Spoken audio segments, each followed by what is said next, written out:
Welcome to the Saints and Scripture podcast.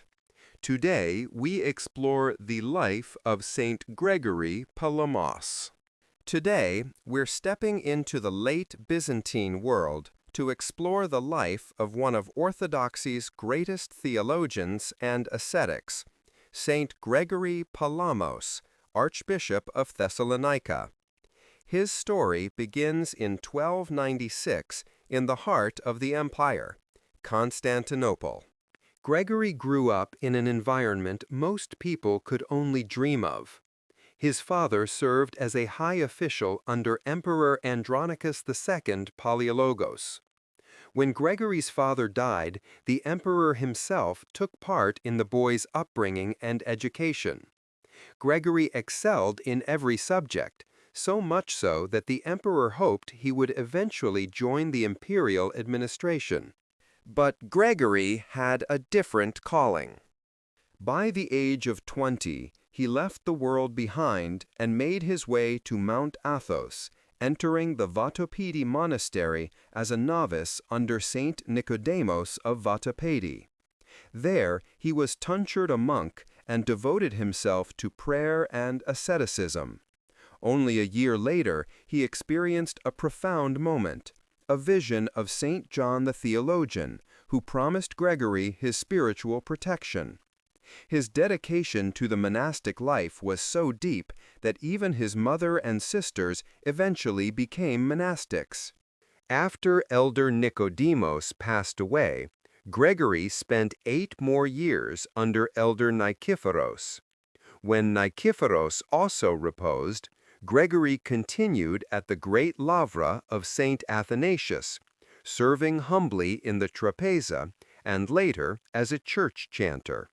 Still seeking a deeper life of prayer, he moved to the Skete of Glossia, where he received instruction in unceasing prayer, the spiritual tradition known as hesychasm. This inner practice, passed down from the Desert Fathers, became the center of his spiritual life. Around 1326, Turkish raids forced Gregory and other monks to flee Athos and relocate to Thessalonica. There, Gregory was ordained a priest. He lived in strict ascetic rhythm, 5 days each week in silence and prayer, emerging only on weekends to celebrate the liturgy and preach sermons that often moved listeners to tears. He also engaged in theological circles led by the future patriarch Isidore. Later, he moved near Berea, forming a small community of hermits whom he guided for 5 years. In 1331, he returned to Athos and lived in solitude at the Skete of St. Sava. A few years later, he briefly served as igumen of Esphigmeno Monastery, but soon returned to St. Sava's Skete to focus on writing and prayer. It was during this period that a major theological conflict erupted. Around 1330, a learned monk named Barlaam of Calabria arrived in Constantinople. Well-versed in philosophy, he began teaching on the works of Saint Dionysius the Areopagite. But when he visited Mount Athos, he mocked the hesychasts and denied the divine nature of the uncreated light they described. At the monks' request, Gregory defended them. His first major work, the Triads in Defense of the Holy Hesychasts, appeared in 1338. In 1340, he helped compile the Hagiorite tome.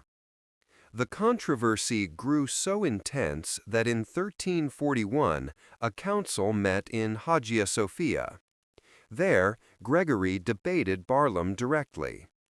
The council affirmed Gregory's teaching. God's essence is unknowable, but he reveals himself through his uncreated energies, fully divine and perceptible, like the light of Tabor. Barlaam's views were condemned as heresy, and he fled to Italy. But the struggle continued.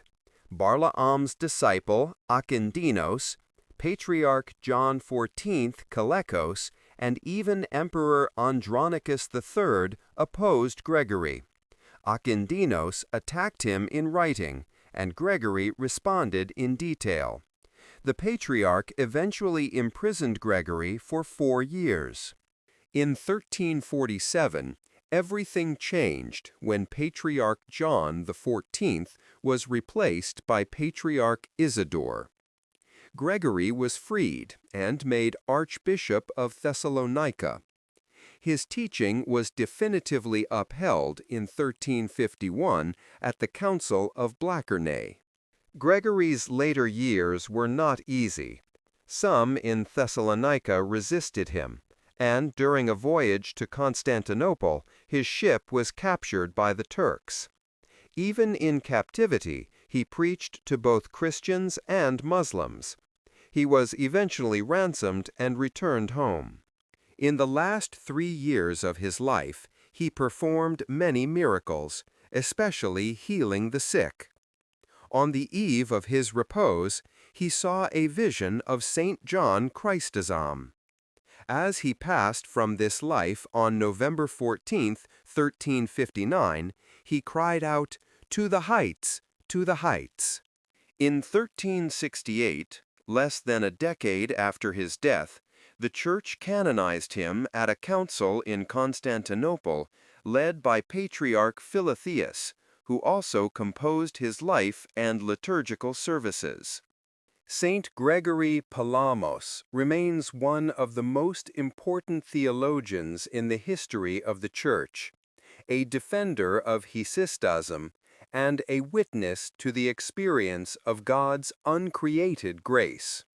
Thank you for listening to the Saints and Scriptures podcast. If you enjoy this content, you may subscribe to our podcast on Spotify, Apple Podcasts, Amazon, YouTube, or wherever you get your podcast content. Our Greek to English translation has been aided, in part, by DeepL.